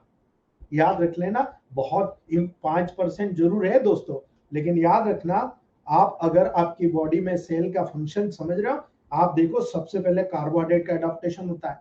सेल मेम्ब्रेन में उपस्थित कुछ कार्बोहाइड्रेट के मॉलिक्यूल प्रोटीन से अटैच होते हैं, ग्लाइकोप्रोटीन बनाते हैं, ठीक है, प्रोटियोग्लाइकेन्स बनाते हैं। कुछ कार्बोहाइड्रेट मॉलिक्यूल्स लिपिड के साथ अटैच होते हैं, ग्लाइकोलिपिड बनाते हैं, ठीक है। याद रखना, ग्लाइकोप्रोटीन और ग्लाइकोलिपिड दोनों रूप में जुड़ते हैं। यही कार्बोहाइड्रेट मॉलिक्यूल सेल मेम्ब्रेन की पूरी इंटायर सरफेस में, ठीक है, उसके ऊपर एक थीन लूज कवरिंग बनाता है जिसको हम बोलते हैं ग्लाइकोकैलिक्स, ठीक है। इस पूरे इंटायर लेवल पर ये ग्लूकोप्रोटीन और लिपिड्स के जुड़कर ग्लाइकोलिपिड ग्लाइकोप्रोटीन के रूप में एक इंटायर लेयर बनाते हैं जिसको ग्लाइकोकैलिक्स कहते हैं। इनका क्या इंपॉर्टेंट है भाई, ये क्यों बताया जा रहा है? सेल मेम्ब्रेन में कार्बोहाइड्रेट का फंक्शन बहुत इंपॉर्टेंट होता है दोस्तों। कार्बोहाइड्रेट मॉलिक्यूल्स नेगेटिवली चार्ज होता है, याद रखिएगा, इसके अंदर जो कार्बोहाइड्रेट मॉलिक्यूल्स है नेगेटिवली चार्ज होता है, और सेल के अंदर और बाहर नेगेटिवली चार्ज सब्सटेंसेस को जाने की परमिशन नहीं होती है। दैट इज द फैक्ट, ये नेगेटिवली चार्ज है इसलिए अंदर और बाहर नहीं हो सकता।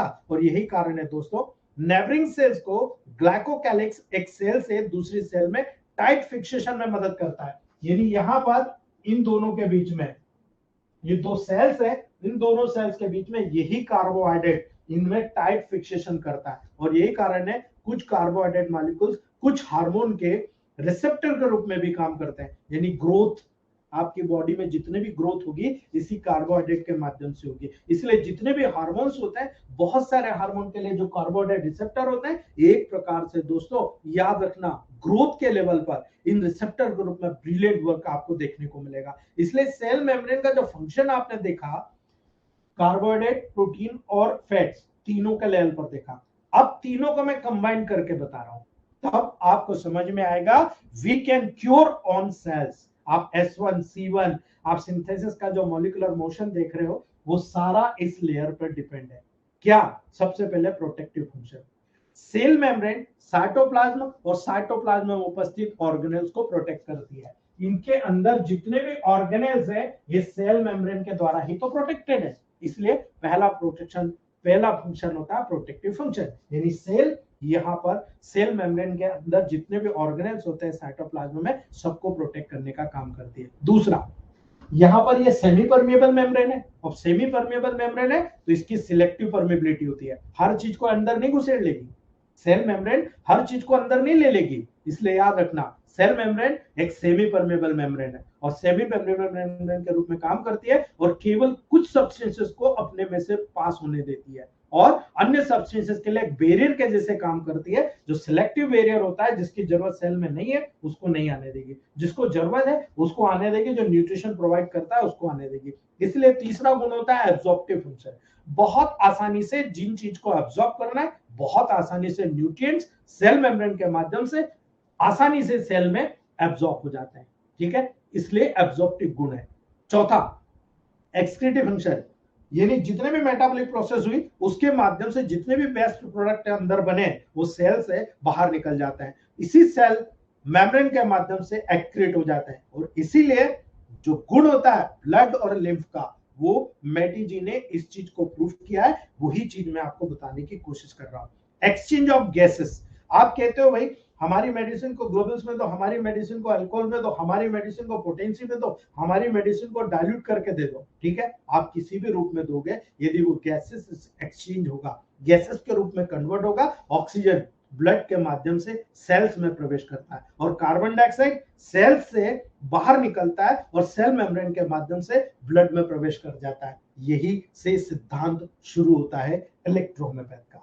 इसलिए इतनी रामायण मुझे गाना पड़ी, आपको बताना पड़ा कि जब आपको कोई सामने वाला पूछेगा कि आपकी मेडिसिन काम कैसे करती है, उसके मुंह पे ये चिपका देना पूरा टॉपिक आज का, दोबारा बात नहीं करेगा आपसे, वो समझ जाएगा आप इलेक्ट्रोहोम्योपैथ के सबसे पारंगत डॉक्टर हैं, दोबारा क्वेश्चन नहीं करेगा वो, क्योंकि उसको भी नहीं पता रहेगा। याद रखना दोस्तों, maintenance of shape and size of cell, मैंने अभी उदाहरण बताया 10 लग गया, डिहाइड्रेशन हो गया। तो ये जो पूरी क्रियाविधि होती है दोस्तों, ये सेल मेम्ब्रेन के सेल की साइज और शेप के जितना भी मेंटेनेंस है उसके लिए रिस्पॉन्सिबल होता है। इसलिए ये बहुत इंपॉर्टेंट होता है कि आपका extra cellular fluid, intra cellular fluid, दोनों फ्लूइड के बीच में बैलेंस है या नहीं। अगर आपके सेल के अंदर बैलेंस है, सेल मोटी हो गई, देखो आपका चेहरा चमक जाएगा, याद रखना। लेकिन सेल के अंदर से फ्लूइड निकल कर एक्स्ट्रा सेल्यूलर फ्लूइड में आ गया, सेल पिचक गई, आपका चेहरा भी पिचक जाएगा। याद रखना, compensatory mechanism intra cellular extra cellular के। लेकिन जब साइटोप्लाज्म की बात आएगी दोस्तों, तो सेल का जो साइटोप्लाज्म होता है ना, बिल्कुल जेली लाइक सब्सटेंसेस होता है, 80% वाटर का बना होता है, और इसीलिए साइटोप्लाज्म में बिल्कुल क्लियर लिक्विड पोर्शन होता है जिसको हम साइटोसोल कहते हैं। ठीक है, बहुत सारे शेप और साइज के पार्टिकल्स होते हैं। ये particles protein, carbohydrate, lipid, electrolyte nature में होते हैं दोस्तों। जो पर्टिकुलर साइटोप्लाज्म में बहुत सारे ऑर्गेनेल्स होते हैं, अलग अलग स्ट्रक्चर होते हैं, उनके फंक्शन अलग अलग होते हैं, और उसी के अकॉर्डिंग कोई भी व्यक्ति की सेल काम करती है। इसीलिए यहाँ पर साइटोप्लाज्म को भी आप दो भागों में डिवाइड करोगे, एक न्यूक्लियस के आसपास और एक आपकी परिधि के आसपास, यानी एक्टोप्लाज्म एंड इंडोप्लाज्म। ठीक है, याद रखना दोस्तों, एक्टोप्लाज्म जो आपके साइटोप्लाज्म की सेल मेम्ब्रेन के पास पाया जाता है, पेरिफेरल पार्ट होता है जो सेल मेम्ब्रेन के जस्ट नीचे होता है। ठीक है, जस्ट बेनीथ, यानी सेल मेम्ब्रेन के जस्ट पास में होता है, वो कहलाता है एक्टोप्लाज्म। और इंडोप्लाज्म क्या होगा दोस्तों, जो साइटोप्लाज्म का इनर पार्ट होता है और जो साइटोप्लाज्म न्यूक्लियस के आसपास होता है, वो इंडोप्लाज्म कहलाता है। And that is the fact. अगर आपने एक्टोप्लाज्म और इंडोप्लाज्म की इस एक्टिविटी को समझ लिया, मुझे नहीं लगता आपसे बड़ा कोई भी साइंटिस्ट इलेक्ट्रोमैथ में हो सकता है। तो दोस्तों, ये था आज का टॉपिक। उम्मीद करूंगा ज्यादा बोर नहीं किया मैंने, और अगर आपको समझ में आया है ना, कल आपको पूरे ऑर्गेनेल के जब सेल के फंक्शन बताऊंगा, तब आपको समझ में आएगा यार क्या गजब मेडिसिन में निकाल पा रहा हूं, दे पा रहा हूं। याद रखना, आज का लेक्चर परिवर्तन कर देगा आपकी जिंदगी में, क्योंकि ये बहस है इलेक्ट्रोमैथ का ब्लड एंड लिम्फ कार्य करने की पहली पायदान। अभी मैंने केवल एक पायदान आपको बताई है कि ऐसा काम हो रहा है सेल में। कल जब इन ऑर्गेनेल के फंक्शन बताऊंगा, और परसों जब सेल पे काम करने वाली मेडिसिन, मैंने जब इंट्रोडक्शन दिया था, आपको बताया था कि सेल पे काम करना S1 C1 A1 F1, वो जो सेकंड मैंने बताया था टिश्यू फ्लूइड पे काम करना, एक यहाँ टिश्यू फ्लूइड पे काम करना S2 C2 वाला, यानी फ्लूइड को कम ज्यादा करना, ट्यूबुलर स्ट्रक्चर के सिक्रेशन को करना। सेकंड, लिगामेंट टेंडन पे काम आ गया, हल्का सा सॉफ्ट हार्ड के बीच में काम आ गया C3 का लेवल, S3 C3 A3 वाला। ठीक है, हार्ट लेवल पर काम आ गया, बून के लेवल पर आ गया, ट्यूमर लिम्फ के कड़कपन पर आ गया, पार्ट ऑर्गन के कड़कपन पर आ गया C4 का लेवल, यानी डिसीज की फोर्थ स्टेज, और पांचवी स्टेज लास्ट गैंग्रेनल फॉर्म। ठीक है, ये 5 स्टेज यानी S5 C5 वाली। इन 5 स्टेज के अतिरिक्त फिर ऑर्गन की बात आती है, तो यहां पर हम केवल इन 5 स्टेज को देखेंगे। और जब डिसीज का डायग्नोसिस आप उस तरह से करोगे, तो कोई जरूरी नहीं कि आपको ब्रेस्ट कैंसर है तो आप सीधा C5 देंगे, नथिंग। आप C1 से भी दे सकते हो यदि अर्ली स्टेज है, अभी सेल के लेवल पर तो हमको पता ही नहीं चला ना भाई, वो तो सेकंड स्टेज थर्ड स्टेज तक चला गया। ठीक है, तब वहां पर हमको C2 C3 C4। अब अगर हार्ड है, अभी एक मेरे पास केस आया, बहुत हार्ड कैंसर ग्रोथ था ब्रेस्ट के लेवल पर, बहुत हार्ड था, C4 1000 सिलेक्ट किया। ठीक है, 2 महीने के अंदर वो बिल्कुल ऐसा पिल पिल करने लग गया है। फिर मैंने सेलेक्ट किया C3 और अभी उनका जो अटेंडर है वो कह रहे हैं फूड के सारा पस निकल गया और श्रिंक होने लग गया। अब मैंने S1 C1 का 10th डायल्यूशन दिख दिया, तो स्किन का जो खिंचाव आता है, मुझे पता है कि यहाँ पर उसके खिंचाव को रोकना है तो S1 C1 B देना पड़ेगा मुझे। मैंने S1 C1 B दिया, अभी 8 दिन का पहले दिया है। 8 दिन में उनका कहना है कि 50% जो खिंचाव आ रहा था रिड्यूस हो गया। दैट इज द फैक्ट, आपको ये समझना पड़ेगा दोस्तों। ठीक है, अभी पस नहीं आ रहा, अगर पस आता तो मुझे P2N1 का गैंग्रेनल फोर्ट देना ही पड़ता। ठीक है, तो ये था दोस्तों। उम्मीद करूंगा आज का कुछ आपको समझ में आया होगा। अगर किसी को कोई क्वेश्चन है आप लोग पूछ सकते हो दोस्तों।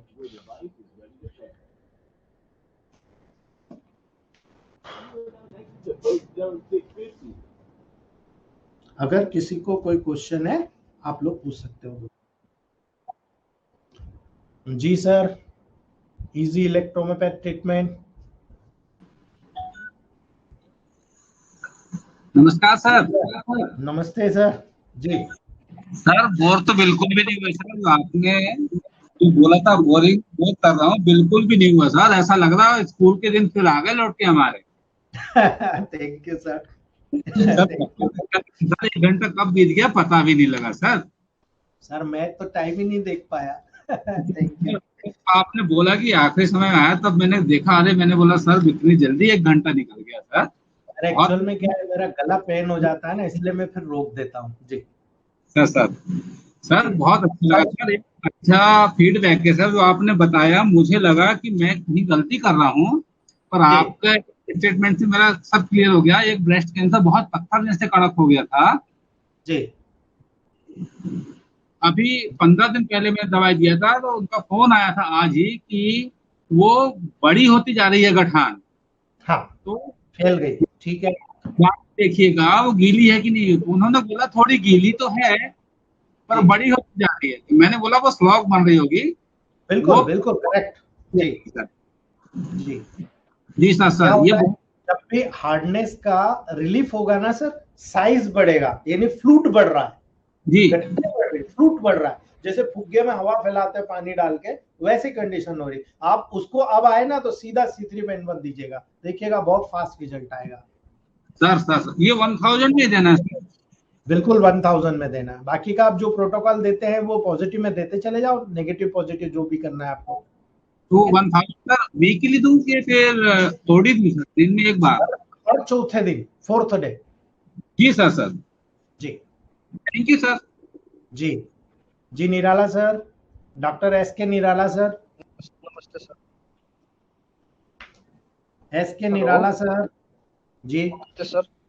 नमस्ते। सर सर बोल रहे हैं कि जैसे एक ने में आप बताए गेंग्रीनॉल फॉर थर्ड डाइल्यूशन 5 बूंद 2 बार, अल्टरनेट S5 वाई थर्ड। तो सर अल्टरनेट में सर इसको कितना देर के बाद देंगे, यही हमको सर 10 मिनट के बाद।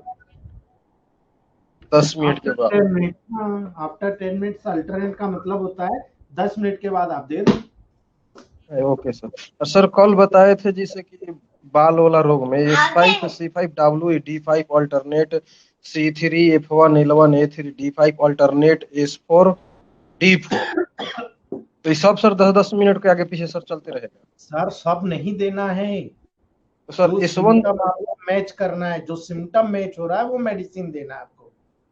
इतना सारा बता रहा हूँ तो इतना सारा थोड़ी देना नहीं है एक ने। नहीं नहीं, नहीं सर उतना नहीं, जिससे अपने जिससे बताया वंशानुगत होगा तो S4 चल जाएगा उसमें। बिल्कुल, वो ऐड कर दो। लेकिन सर ये दो चीज हमको मेन होता है S1 C1 A1 F1 वेन1 RE वाला, वो मेन है। D1 synthesis second dilution plus C4 के 4 ड्रॉप, ये मेन है। ठीक है जी। जी। स्वपन खान सर।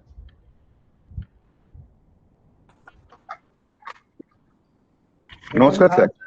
नमस्ते।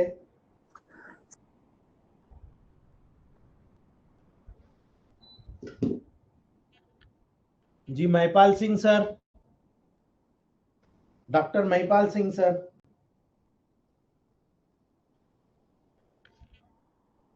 महिपाल सर नमस्कार सर। नमस्ते। आपने जो बात की, सर आपकी आवाज ही नहीं क्लियर आ रही है, कट रही है आपकी आवाज। आप मैसेज डालिए सर, मैसेज देखिए। Ajay Pratap Batham sir. Ajay sir ji. Good evening sir. Good evening sir thank you, बहुत ही नाइस लेक्चर, बहुत ही एडवांस रहा सर। पिछले बार से सेल का बहुत ही एडवांस लेक्चर रहा, और उसमें बिल्कुल इलेक्ट्रोहोम्योपैथी मेडिसिन CS की कैसे कार्य कर रही, बहुत ही इसके लिए बहुत बहुत धन्यवाद सर। बहुत बहुत सर, आप लोगों का साथ है तो क्या धर्म है हमको। जी सर अभी ये जो मेलाफेजिया फरफर जो बताया, जो एक्ने है, फंगल एक्ने, जी। तो मेलेस्टिजिया फरफर। जी, तो इस पे सर ये अपना S5Y3 का फर्स्ट प्रोटोकॉल काम करेगा सर? इसीलिए तो बताया सर मैंने वो। समझ गए आप। जी क्योंकि सर अभी एक पेशेंट था, फीमेल लेडीज थी, तो उसको सर जैसे ही मैंने गैंगलीलाल 4D7 में और C3 का ऑर्गेनो बूस्टर थर्ड में दिया तो उसको एकदम से एचिंग बढ़ गई सर। बढ़ क्यों रही है सर? तो ठीक है, उसको जी उसको उसको ड्राइनेस मॉइस्चर कम हो गया सर, इसका बिल्कुल बिल्कुल करेक्ट। आप बस मॉइस्चर बढ़ाइए आप उसको। सीबम कम हो गया तो एचिंग। सेकंड नंबर वाला प्रोटोकॉल, जी सर, थैंक एक्सटर्नल अप्लाई, ये यू। करते ही तुरंत रिजल्ट आएगा। स्प्रे दिया हुआ है सर, ये स्प्रे। बिल्कुल आरी देना है उसमें, तुरंत ग्लैंडुलर सेक्रेशन बढ़ेगा तो मॉइस्चर पैदा होगा, बहुत तेजी के साथ स्टिमुलेशन होगा। ठीक है जी जी सर। अभी ब्रेस्ट कैंसर का सर अभी बता रहे थे, एक पेशेंट है उसको ठीक हो जाता है, नई साइड में गांठ निकल के सर एकदम ब्लडी पस जाता है, ब्लडी। तो ब्लडी पस जा रहा है तो केवल आप S1C1B को 10th डाइल्यूशन में दीजिए सर। ठीक सर, थैंक यू सर। हाँ, बिल्कुल बिल्कुल तुरंत कवर होगा। जी Rakesh sir, Rakesh sir. Sir नमस्ते sir, thank you very much, नमस्ते बहुत बढ़िया लेक्चर के लिए सर। जी राकेश सर। सर वही ब्रेस्ट सिस्ट के लेवल पे बताना चाह रहा था, इन्फेक्टिव ब्रेस्ट सिस्ट थी सर, और करीब 4 इंच का, करीब 3.5-4 इंच का ब्रेस्ट सिस्ट था। 1.5 महीने के प्रोटोकॉल में वो ऑलमोस्ट सर 1.5 इंच का बचा है सिर्फ अभी। बहुत बढ़िया सर। और पुअर पेशेंट था तो पहले ही एक बार यूएसजी कराया, ज्यादा टेस्ट नहीं, और सीबीसी कराया था, इन्फेक्टिव आई थी उसमें, सिस्ट में सस्पेक्टेड था। जी तो बस एक यही चीज कहना चाह रहा था सर, जैसा अभी आपने पूरा गाइड किया वैसे ही C4 दिया था उसको, लेकिन जैसे ही वो मेल्ट हुआ ना, थोड़ा सा बड़ा वो, और जी पेशेंट जैसे ही बढ़ा तो एक ही चीज बोला, मुझे खिंचाव आ रहा है। तो ये लिंक पकड़ा अपन ने कि वहाँ पे S1C1 का रोल आ गया सर, कि जैसे ही फैलता है तो थोड़ा सा वो पेशेंट कंप्लेन करता है ये चीज की बिल्कुल कि बिल्कुल वो मेल्ट हो तुरंत रहा है, कर लीजिए। बिल्कुल कि वो मेल्ट हो रहा है और अपना मेडिसिन वर्क करना चालू कर दिया, वहाँ मेल्टिंग चालू हो गई है सर। बिल्कुल और 15 डेज के बाद उसने मुझे बोला था ये चीज हुआ, तो ये समझ में आ गया कि S1C1 का बहुत बढ़िया रोल है, जैसे ही खिंचाव आता है और वर्क करता है सर, खिंचाव चला गया उसका, बिल्कुल बिल्कुल सर 100%। क्योंकि बहुत ज्यादा लेवल पे आया था तो मैंने उसको 200 में दिया था सर, हाँ कोई दिक्कत नहीं है। 5 दिया था सर मैंने उसको। डोसोलॉजी हमको तय करना है सर, ये जैसे मेडिसिन बताई तो जी इसका जी मतलब ये नहीं कि ये मेरे को जो रिजल्ट मिले वो बता रहा हूँ आपको, एटमॉस्फेयर के हिसाब से मेडिसिन यही, लेकिन डाइल्यूशन आपको सेट करना है। मैं इसीलिए कहता हूँ प्रोटोकॉल पूछ रहे हैं वहां तक ठीक है, लेकिन प्रोटोकॉल बताया जा रहा है तो डाइल्यूशन सेट होगा तभी रिजल्ट आएगा, डाइल्यूशन सेट नहीं होगा तो आप कुछ भी कर लो रिजल्ट नहीं आएगा। नहीं सर, बहुत बढ़िया रिजल्ट है। ये 3rd नंबर का भी जो आपने L2Y और C11B लिखा है, ये वाला प्रोटोकॉल रिंकल बहुत के लेवल पे यूज किया है मैंने। पेशेंट को रिंकल्स आ गए थे बहुत ज्यादा और स्किन का ग्लो चला गया था, उसके लेवल पे दिया हुआ है सर, बहुत मस्त रिजल्ट आया। 3 D5 दिया, D6 दिया, उतने में तो पेशेंट कहता है बहुत बढ़िया लग रहा है अभी। बहुत बढ़िया सर, बहुत पूरे बढ़िया। रिंकल्स ही चले गए उसके, जो एकदम से आए थे पेशेंट को। जी वो बहुत साल भर बढ़िया। से ट्रीटमेंट ले रहा था डर्मेटोलॉजिस्ट से सर, 2 महीने में प्रोटोकॉल के रिजल्ट आ गए अपने, और मैंने स्प्रे दिया था यही वाला बना के, आरी वाला बना के दिया था उसको। जी ठीक है बहुत सर। बढ़िया सर, प्रोटोकॉल्स पूरे 100% रिजल्ट कर रहे हैं। मैंने अकेला C15 से भी दिया रिजल्ट सर, इस पे तो, एक्नी पे तो। जी जी वेद सर, डॉक्टर वेद सिंह सर, डॉक्टर वेद सिंह सर। सर नमस्ते। नमस्ते वेद सर। सर मैंने रिपोर्ट डाली थी सर, प्रोस्टेट वाली। कौन सी? सर सर प्रोस्टेट वाली मैंने बताया ना 6 मंथ लगते हैं, आप 6 मंथ तक कंटिन्यू करिए। सर 6 ठीक है मंथ, सर 6 मंथ हो गए। ठीक है मैं देखता हूँ, मैंने देखा नहीं यार मेरे पास। ठीक है ना, मैं देख कर फिर बताता हूँ आपको। जी Vineet sir, doctor Vineet Kumar Goyal sir. Sir नमस्कार, गुड इवनिंग। नमस्ते, गुड इवनिंग सर। सर बहुत अच्छा लेक्चर रहा सर आज का। आपने जो इंट्रासेलुलर एक्स्ट्रासेलुलर सर आपने बताया सर, ये तो स्कूल डेज में सर पढ़ा था बायोलॉजी में जी सारा। बाकी सर मैंने सर एक यंग एज की लड़की है सर, उसको हाथ में ना वो हो गए थे पिंपल्स, दोनों हाथों में, जी स्किन पे काफी सारे। तो सर मैंने उसको ये S3C1L1 और WEN1 देन वाई, सर ये मैंने उसको इस तरह का प्रोटोकॉल बना के दिया था। जी तो उसको सर उससे रिलीफ तो मिला। अभी प्रॉब्लम जी क्या है कि सर जो उसके पिंपल्स ठीक हो गए हैं तो हम्म उसमें सर ब्लैक ब्लैक स्पॉट्स रह गए हैं वो। जी तो वो सर मतलब वो ठीक नहीं हो रहे। सर हो जाएगा, आप मुझे फोटो भेजो मैं बता दूंगा क्या लेना आपको। ठीक है अच्छा, नहीं तो सर इसके ऊपर कुछ एक्सटर्नल अप्लाई करना है क्या? बिल्कुल, आप फोटो भेजो मैं बता दूंगा। जी थैंक यू सर। जी जी Khushboo Agarwal ma'am. Khushboo Agarwal ma'am, Khushboo ma'am, doctor Khushboo Agarwal ma'am,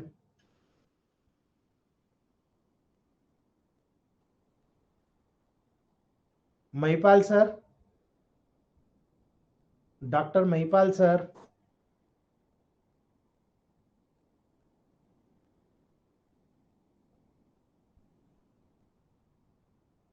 चलिए दोस्तों, आवाज नहीं आ रही। Okay, thank you.